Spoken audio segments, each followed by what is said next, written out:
Chị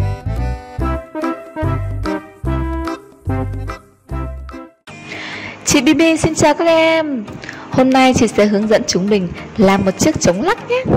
Nào, chúng ta cùng bắt đầu thôi.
Tan tan tan. Vậy là chị đã làm xong một chiếc trống lắc rồi đấy. Các em nhớ nhấn like và đăng ký kênh để đón xem những video tiếp theo nhé.